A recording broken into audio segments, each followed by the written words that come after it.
오늘 우리가 성탄 주간이기도 합니다. 이번 주 토요일이 성탄절이죠.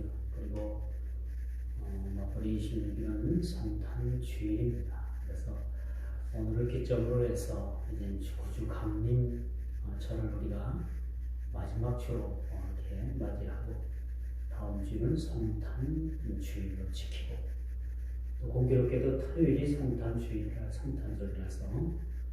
토요일도 함께 우리가 성탄절 예배를 축하 예배를 드리게 됩니다.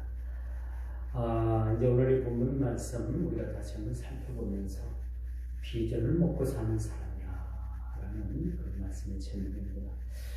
왜 이런 말씀의 제목을 정했을까? 오늘 본문 15장 22절에 보니까 바울이 그 로마로 가려고 했던 그런 일정들이 계속해서 막히는 거야. 그렇게 바울이 가지고 있는 비전, 하나님께서 주신 그 바울에게 주신 비전은 온 땅에 복음을 전하는 거죠. 그리고 바울은 다메섹 도상에서 그 회심한 이후에 모든 삶의 직종을 복음을 위해서 살았다 해도 과언이 아닙니다. 그가 숨쉬고 먹고 마시고 잠자는 것 외에는 온전히 복음을 위해서 그렇게 헌신했던 그런 하나님의 그런 종이었다는 사실을 우리가 보게 됩니다. 오늘 바울의 비전을 말하고 봅니다. 비록 로마에 있는 교회를 본인이 그렇게 세우진 않았지만 로마에 있는 그런 성도들에게 하나님의 복음을 그렇게 증거하는 것이요. 또 그들을 만나서 복음의 이야기를 하고 또 복음을 누리고 복음의 기쁜 소식을 그 로마에 있는 성도들에게 전하는 것을 하나의 꿈으로 생각했던 거죠. 그래서 그는 자나깨나 어떻게 하면 로마를 갈 수 있을까? 어떻게 하면 로마에 있는 그런 교회의 성도들을 만나서 교제할 수 있을까? 라는 생각에 가득 찼던 거죠. 그런데 번번이 로마로 가려고 했던 계획들이 번번이 그렇게 막히는 것을 우리가 보게 됩니다.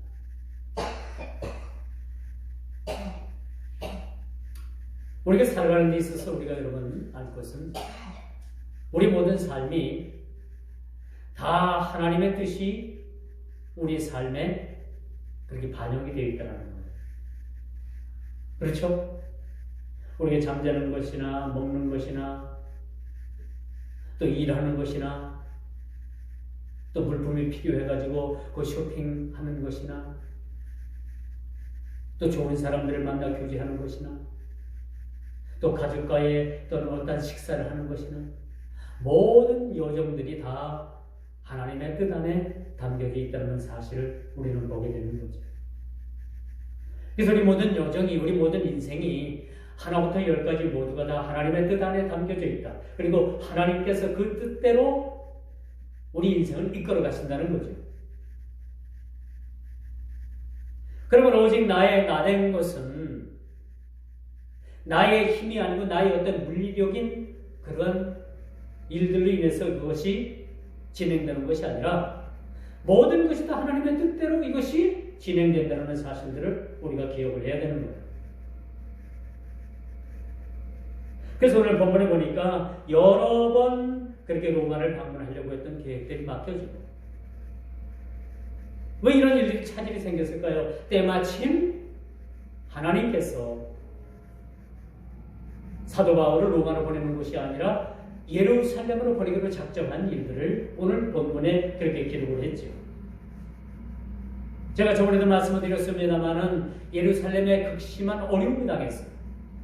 그 예루살렘 교회가 상당한 어려움을 당했을 때에 그 주위에 많은 교회들이 오늘 본문에도 보니까 주위에 있는 교회들이 마게도니아와 아가야에 있는 사람들이 예루살렘 성도 중 가난한 자들을 위하여 기쁘게 얼마의 연보를 했다라는 그런 이야기가 나오게 되는 거죠. 그리고 이 연보를 가지고 예루살렘에 어려움을 당한 그 교회를 향해서 바울을 통해서 그렇게 전달해 주게 되는 모습을 우리가 보게 되는 것입니다. 그러므로 여러분, 복음에 대한 비전을 가진 사람들은 그 비전을 향해서 끝까지 주어진 일들을 향해서 나아가게 되는 거죠. 하나님에 대한 꿈, 또 절대적인 순종 안에서 주께서 주신 땅 끝까지의 그런 복음, 그 복음을 전하는 일들, 이것은 땅 끝까지 이르러 주님의 증인이 된다는 것은 사실은 하나님의 명령입니다. 너희는 땅 끝까지 이르러 내 증인이 되라고 말씀해 주고 있어요. 이것은 사도 바울에게만 국한된 이야기가 아니라 오늘 21세기를 사는 저와 여러분들에게도 마찬가지입니다. 우리의 본업은 따로 있지만 우리가 늘 주님 나라를 위해서 힘쓸 것은 뭐냐? 그것은 바로 땅 끝까지 이르러 주님의 증인이 되는 삶을 살아야 되는 거죠. 우리가 선교사로 머나먼 육당에 가지 못한다 하더라도 그곳에 가서 하나님의 복음을 전하는 그런 선교사들을 우리가 그냥 보내지 아니하고 손에 우리가 일용할 양식을 어느 정도 쥐어서 들려서 보내는 것도 우리가 직접 가지 못하더라도 우리가 선교에 어느 정도 협력하는 그런 과정이라고 우리가 볼 수가 있는 것입니다. 그러므로 여러분, 선교를 한다는 것은, 전도를 한다는 것은 그 목적이 생명을 위협하는 것이라 할지라도 사명을 가지고 우리가 나아가야 된다는 것을 말씀드릴 수가 있는 것입니다.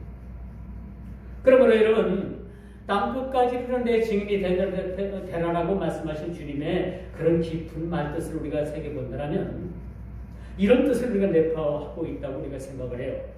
복음의 기회가 언제나 열려 있는 것은 아니다. 다시 말씀드려서 여러분들에게 말씀드릴 것은 여러분들이 언제나 이 예수를 믿고 신앙생활하는 것이 이렇게 평안한 때가 언제든지 여러분 이것이 연장선으로 계속 되어지는 것은 아니다라고 말씀드릴 수가 있습니다. 지금 우리가 예수를 믿고 신앙생활하는 것이 우리가 평안하고 아무런 어떤 제약도 받는 것이 없다고 말씀드릴 수 있겠지만은 언젠가는 우리가 예수 믿고 신앙생활하는 것도 평안하게 예수를 우리가 믿지 못할 일들도 얼마든지 우리에게 올 수도 있다는 사실들을 우리가 보게 되는 것이죠. 여러분, 때가 가까우면 가까울수록 여러분 어떻습니까? 우리 삶의 생활은 질이 높아지고 문화 생활은 우리가 높아졌지만은 우리의 모든 생활의 편리함은 높아졌지만은 예수 믿는 것이 그렇게 쉽게 예수 믿어지는 그러한 날들은 연속되질 않는다는 거예요. 언젠가는 우리에게 있어서 신앙생활 하는 것이 굉장히 우리에게 고난으로 다가올 날이 올 수도 있다는 사실입니다.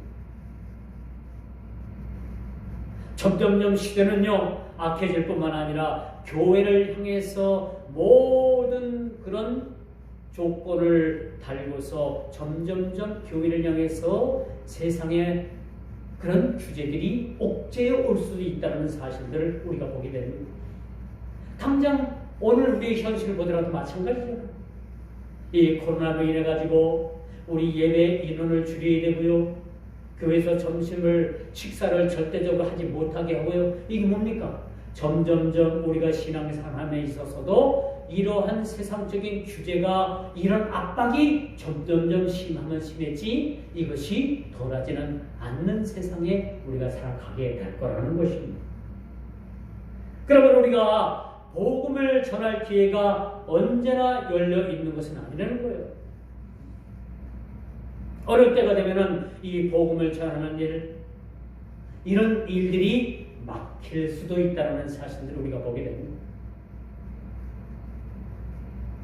여러분, 중국이라는 나라가 복음이 상당히 들어온 지가 오래됐지만은 지금 그 중국의 지도자가 바뀌면서 점점점 교회에 대한 압박, 핍박, 그렇죠? 이런 것들이 점점점 심해지고 어떤 교회들은 교회가 불타 없어지고 어떤 교회들은 교회가 문을 닫을 수밖에 없는 그런 상황에 놓여 있다는 사실을 우리가 보게 됩니다. 여러분 놀라지 마십시오. 아직도 이 지구상에는 이 동토와도 같은 이 복음에 척박한 땅들이 많이 있다는 사실입니다. 우리와 가장 가까운 여러분 북한을 봐도 마찬가지죠. 북한은 여러분 선전용 교회는 있습니다. 평양에 봉수대 교회도 있고요. 몇몇 교회에 어떤 샘플로다가 만들어 놓은 교회도 있지만 거기는 진짜 참다운 신자, 온전한 신자 거기는 없습니다. 올바른 종교 지도자 없습니다. 오직 그들이 생명을 걸고 지하 교회에 숨어서 몰래 잡히면은 발각되면은 순교를 각오하고 그렇게 예수를 믿는 지하교회 성도들만 있을 뿐이라는 사실입니다.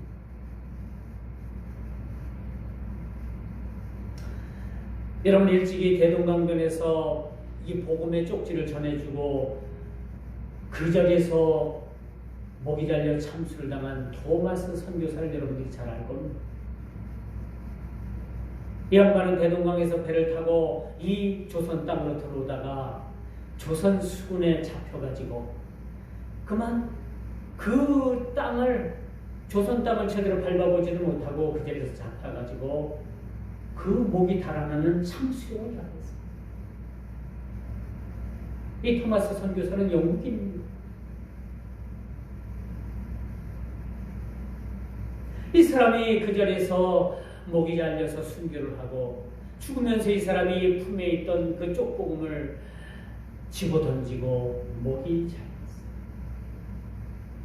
어찌 보면 참 이 사람이 하나님도 너무하시죠. 이렇게 준비하고 기도하고 준비하고 그 영국에 있는 교회들이 이 토마스 선교사를 이 조선 땅에 보내기 위해서 많은 기도를 했습니다. 그리고 일정에 있던 헌금도 하고 선교도 지출했어요. 그런데 조선 땅을 밟자마자 그 조선 수군에 발각이 돼가지고 그렇게 목이 달아났다면 어떤 사람은 이건 적어도 하나님의 뜻은 아니야라고 여러분들이 반문을 할 수도 있겠지만 우리가 함부로 이런 일들을 평가할 수는 없잖아요. 하나님의 일에 대한 거죠. 하나님의 일에 대해서 우리가 어떻게 함부로 평가를 합니까? 이렇게 목이 잘려나가면서 품에 있던 쪽복음을 내던지고 죽었는데 그 쪽복음, 그 자그마한 종이 몇 장 되는 그 종이를 마침 그 자리에 있었던 조선 수군 어느 그 군졸 하나가 그것을 받아서 품에 넣고 집으로 돌아갔어요. 그래서 어느 시간이 좀 지난 다음에 이 사람 집에 벽지가 없어가지고 벽지를 좀 바르려니까 그때 당시 종이가 얼마나 길습니까?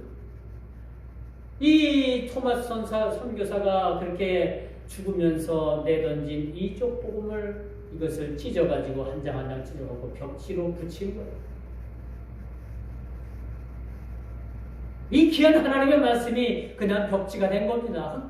흙벽에 벽지가 된 거예요. 참 하나님도 무심하시지, 그렇죠?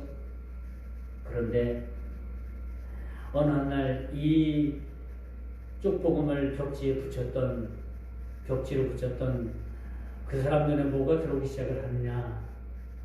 그 벽지로 붙였던 그 종이 내용에 그 글씨가 들어오기 시작을 하는데 평생 들어보지도 못했던 그런 예수님에 관한 이야기, 복음에 관한 이야기가 간략하게 기록이 되어 있던 거예요.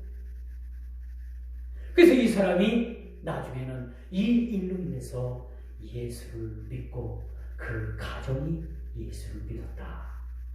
그 사람으로 인해서, 그 한 사람으로 인해서 많은 사람들이 예수를 믿게 되었다. 비록 이 쪽복음을 전하고 그 자리에서 조선 땅을 제대로 밟아보지도 못하고 그 조선에 있는 많은 사람들을 만나보지도 못하고 복음도 전하지 못했지만 이 사람이 그 자리에서 순교한 그 순교의 피가 그 복음의 열매를 맺어서 많은 열매를 맺게 됐다는 사실을 우리는 보게 됩니다. 이처럼 전도자들이 가는 곳마다 죽음도 불사는 큰 환난이 도사리고 있다 하더라도 하나님께서 보내시기로 작정된 그런 하나님의 사랑은 여지없이 그렇게 계획 가운데 그렇게 파송되어지고 있다는 사실을 우리가 생각할 때 놀라지 않을 수가 없습니다. 지금 우리나라가 전 세계적으로 볼 때는요, 전 세계에 많은 선교사들을 보내는 것은 미국 다음으로 많아요, 지금. 이 땅 비율로 말을 하게 되면 미국을 이미 넘어섰지. 세계 곳곳마다 한국인 선교사가 들어가지 않은 것이 없습니다. 저는 산골오지라서 전기도 들어오지 않아요. 수돗물도 없어요. 또 풍토병과 싸워야 돼요. 문화적 충격에 견뎌야 됩니다. 그것을 잘 견뎌야 됩니다. 이렇게 열악한 상황 가운데서도 오늘날 우리 교단에서 보낸 이 GMS를 통해서 그렇게 많은 선교사들이 나가 있습니다만, 이렇게 나가서 풍토병과 싸우고 코로나와 싸우고 있어요. 여러분, 우리나라는 그래도 1호풍 이야기가 많아도 지금 전 국민 70% 이상이 다 백신 접종을 마쳤잖아요. 근데 우리보다 못한 나라에서는요, 아직도 접종률이 너무나 낮죠. 아직도 예방접종을 하지 못했습니다. 코로나가 번지면 그들은 걷잡을 수가 없어요. 그런 외지, 그런 열악한 곳에 가서 하나님의 복음을 전한다는 것은, 여러분, 우리가 생명을 내던지 않는데, 생명을 우리가 초계와 같이 주를 위해서 내던지지 않으면 이것은 불가능하다는 사실을 우리가 염두에 둘 필요가 있다고 생각을 할 수가 있는 겁니다. 그런데 여러분, 이제 오늘 본문에 보니까 그 사도 바울이 얼마나 로마로 가기를 염원했는지 몰라요. 근데 하나님께서 그 길을 열어주시지 않잖아요. 쉽게 열어주질 않습니다. 근데 바울의 꿈은요, 왜 이렇게 로마를 가길 염원을 했느냐? 이 로마에 가면은 그래도 당대의 로마라고 하면요, 가장 문화적인 발전, 세계적으로 여러분 가장 많이 발전했던 곳이 바로 로마. 이때 당시 성경이 쓰여질 때, 이때 당시에 로마는요, 수세식 화장실이 있었어요. 놀랍죠? 수세식 화장실이 있었고, 얼마나 로마가 그 문명적으로 발달을 했나. 사실 사도 바울이 이런 것들을 경험해 보기 위해서 로마를 갈망한 적도 있지만은, 로마에 있는 교회의 성도들을 잘 복음으로 그렇게 잘 다독이고 나서 어디를 가길 원했냐면 서보나 지역으로 가길 원했던, 오늘 본문에도 나오죠. 서보나도 가길 원했다는 겁니다. 로마를 거쳐서 서보나라는 그 곳을 가길 염원한 것이 어떤 뜻이 있느냐? 그때 당시에는 로마를 거쳐서 서보나로 간다라는 것은 땅끝까지라는 개념적인 그러한 생각들이 있었던 거예요. 로마를 거쳐서 서보나라는 곳에 가서 하나님의 복음을 전한다는 것은 이젠 땅끝까지 복음을 전한다는 어떤 상징적인 의미가 있었다라고 우리가 볼 수가 있는 것입니다.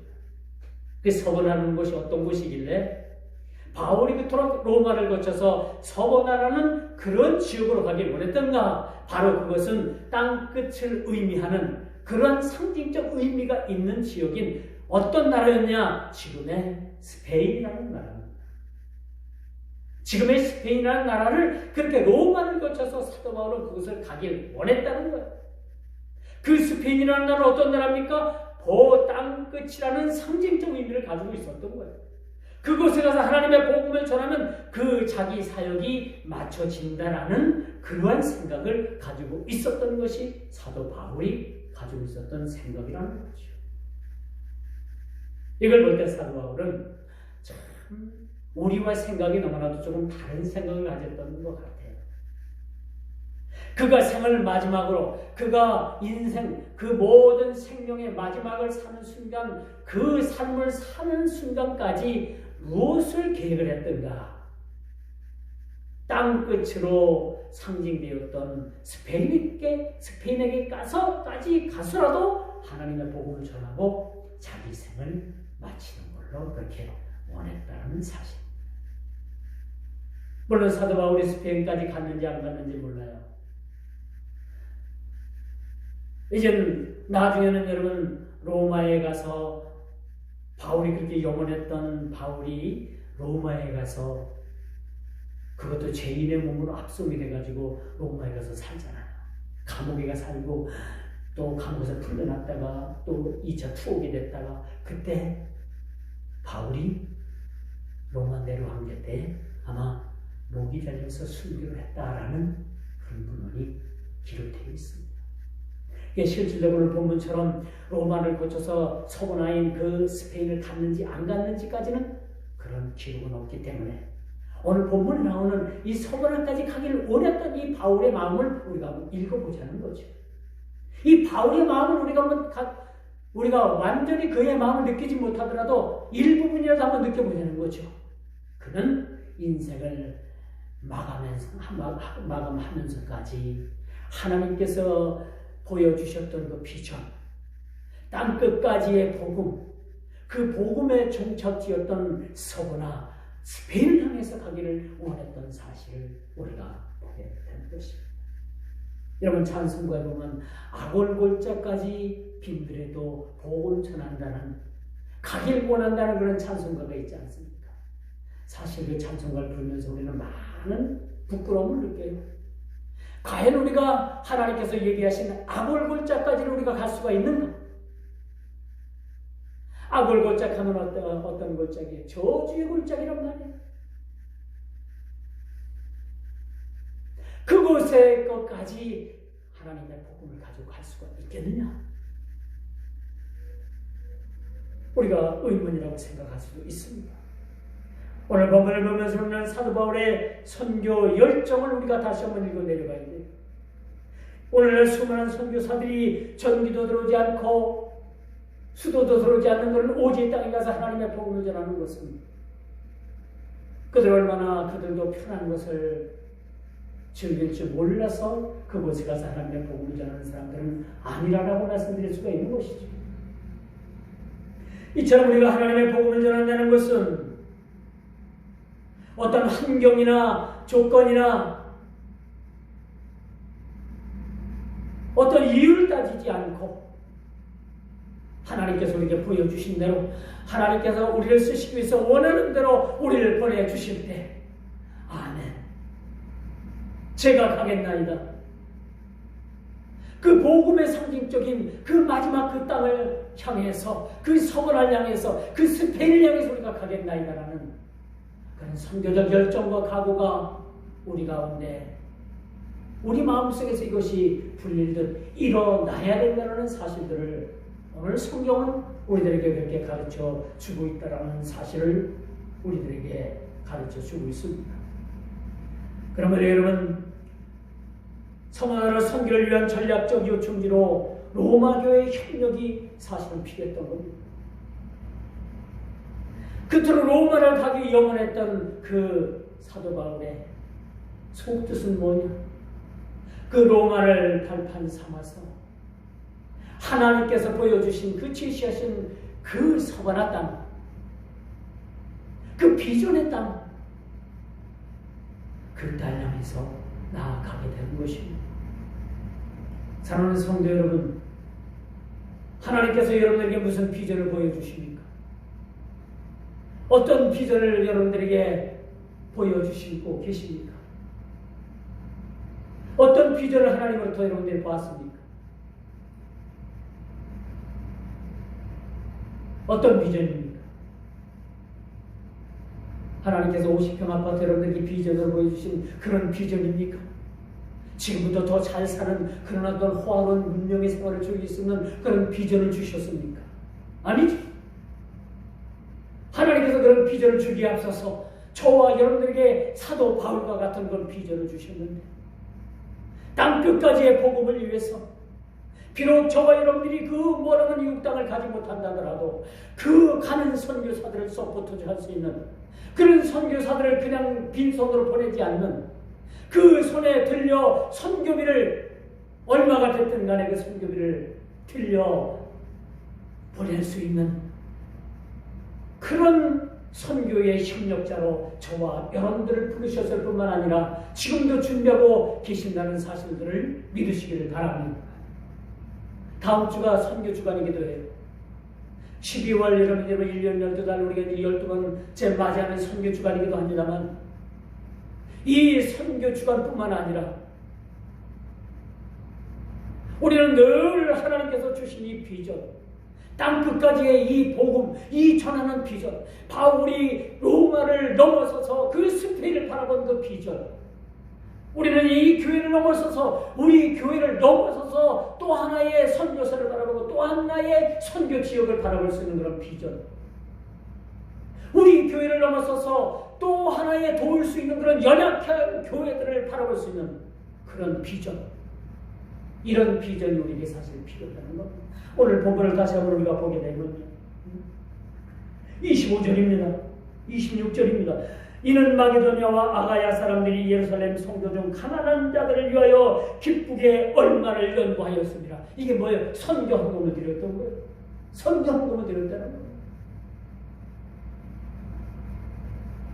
우리가 선교 헌금을 드리는 데서 여러분 조금이라도 거부 반응이 있다면 오늘 성경 오늘 본문 말씀이 지시한 말씀처럼 2000년 전에 저와 똑같은 그런 성도들이 이렇게 연보 얼마를 들여서 가난한 예루살렘 교회에 환난을 당하고 연약함에 빠진 그런 교회를 위해서 도왔다는 사실들을 우리는 기억을 해야 될 것입니다.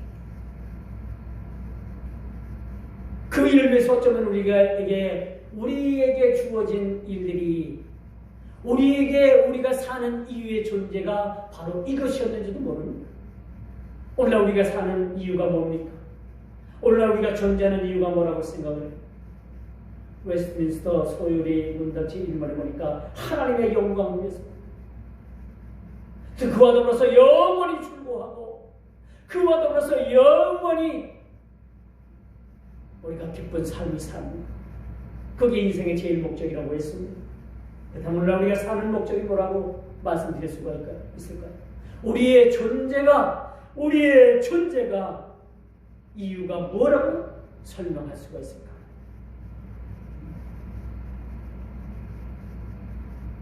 오늘 25절 말씀처럼 내가 성도를 섬기는 일로 예루살렘에 가노니, 잠시 이제 로마로 가는 계획을 이제 그가 적었지 않습니까? 물론 하나님께서 제시하신 그 비전을 향해서 우리가 나아가는 겁니다만, 이렇게 우리가 하나님께서 비전을 향해서 제시한 그런 일 가운데서도 잠시 예루살렘으로 가는 일들도 우리에게 있다는 얘기입니다.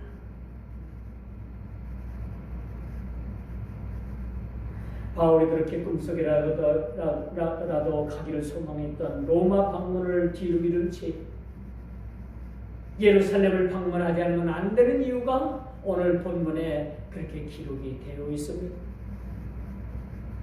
이것을 보면서 우리가 한 가지 생각할 것이, 우리 성도들의 협력, 교회의 협력, 그렇죠? 우리 성도 간의 협력, 이 협력이 얼마나 우리에게 중요한가라는 것을 우리들에게 가르쳐주고 있다는 것입니다.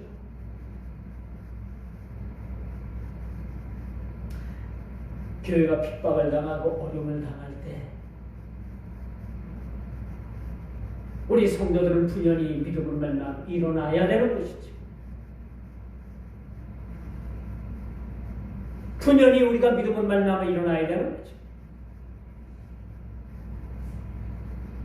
언제나 우리가 이렇게 예수를 믿는 것이 태평하고 좋고 무탈할 수는 없습니다. 여러분이 우리가 예수를 믿고 이 복음을 우리가 통해서 이 복음을 누리는 것은 언제나 시대마다 핍박이 있었습니다. 우리가 신앙생활 하는데 핍박이 없으면요, 우리의 신앙이 굉장히 급속도로 타락을 할 수가 있어요. 그러면 우리가 예수 믿는 것은 항상 핍박 가운데 우리가 신앙생활하는 것은요, 신앙의 정수를 우리가 누리게 되는 거예요. 그토록 여러분 예수 믿는 사람들을 옥에 가다 잡아 죽이고 맹수의 밥이 되게 하고 기름감에 튀기고 그렇게 예수 믿는 사람들을 핍박했던 로마, 이런 로마가 있었기 때문에 그때 초대교회 당시에 수많은 순교자들도 나올 수도 있었고, 수많은 사람들이 예수를 목숨을 걸고 예수를 믿을 수 있었고, 그들의 신앙은 정수를 떠놓은 것 같은 그런 맑은 물과 같은 그런 신앙의 모습들이었습니다. 그런데 로마가 기독교가 국교가 된 이후에 급속도로 기독교가 타락을 합니다. 초대교회는 그렇게 여러분 목숨을 초계같이 내던지고 예수를 믿었다면 이제 로마 교회가 이 기독교를 인정을 하고 예수 믿는 사람들을 인정하고 그렇게 예수 믿는 것이 그렇게 편하다라고 흘러내려간 중세교회는 어떻게 됐습니까? 교회가 완전히 타락하는 걸 여러분 알고 계십니까? 중세교회에. 중세의 로마 카톨릭이 얼마나 타락을 했으면 천국 가는 표를 팔아먹고요, 연옥고 성경에도 없는 연옥을 만들어가지고 당신 조상들이 지금 천국도 못 가고 지옥도 못 가고 중간에 있으니까 당신들이 헌금 많이 하면은 당신의 조상들이 연옥에 있다가 천국 갈 수 있다라는 그런 어불성설, 그런 말도 안 되는 얘기를 해가지고 얼마나 많은 그런 돈을 갈취를 했는지, 이것이 로만 카톨릭 그 중세교회의 실체입니다. 뭐 이것뿐이겠어요? 엄청난 비리가 중세 시대의 중세 교회의 로만 카톨릭에 의해서 저질러졌다는 사실들을 우리가 보게 되는 거죠. 왜 오늘날 기독교가 탄생을 한지는 압니까? 이 로만 카톨릭이 완전히 썩은 거예요, 완전히. 그래서 1552년, 1100년, 15세기에 분명히 종교개혁이 일어나게 됐던 거죠. 그리고 위대한 기독교가 탄생하게 된 겁니다.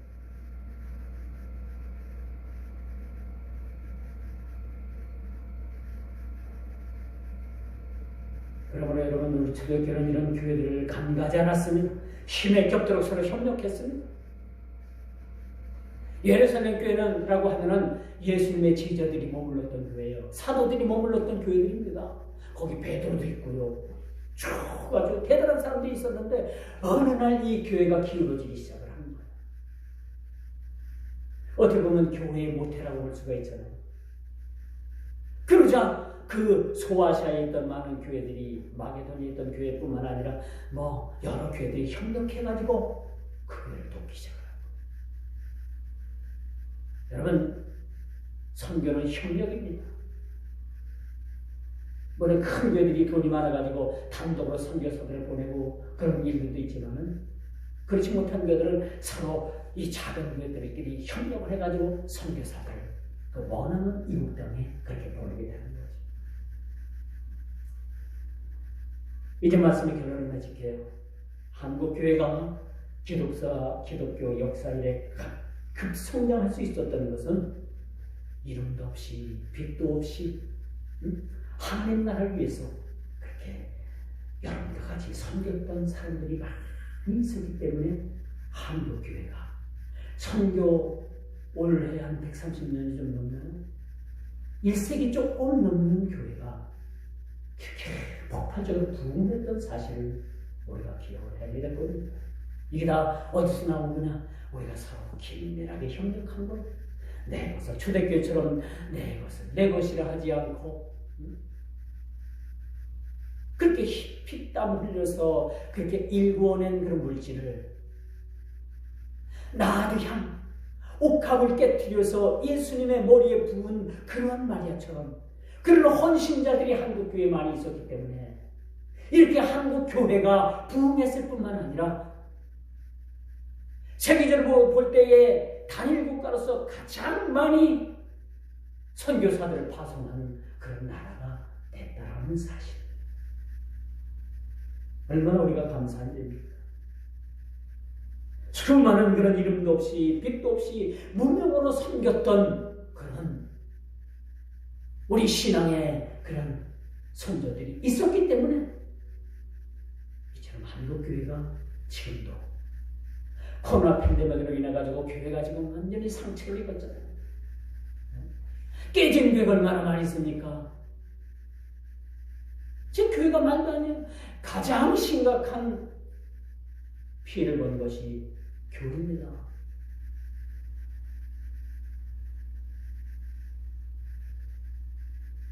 그러나 하나님께서는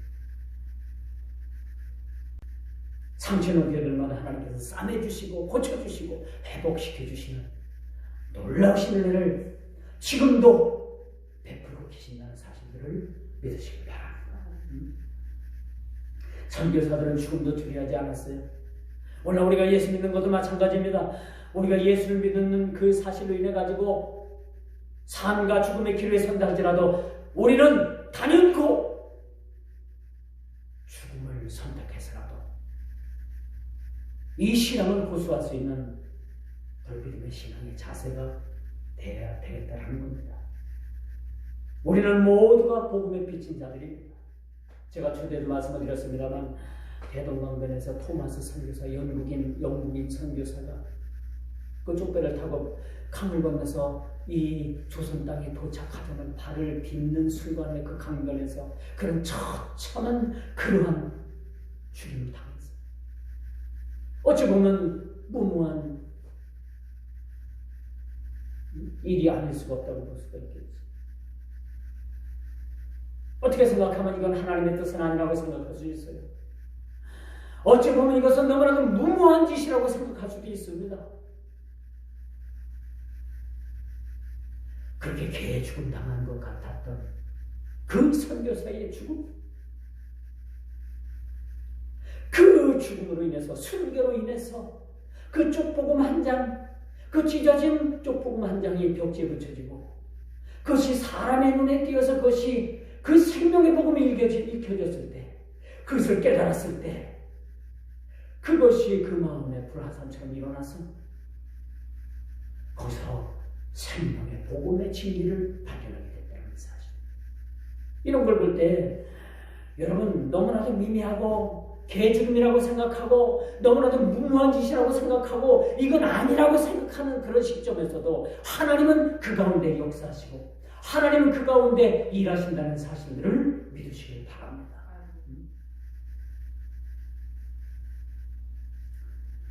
너무나도 여러분이 모두가 지금 코로나 팬데믹으로 어려움을 당하고 있습니다.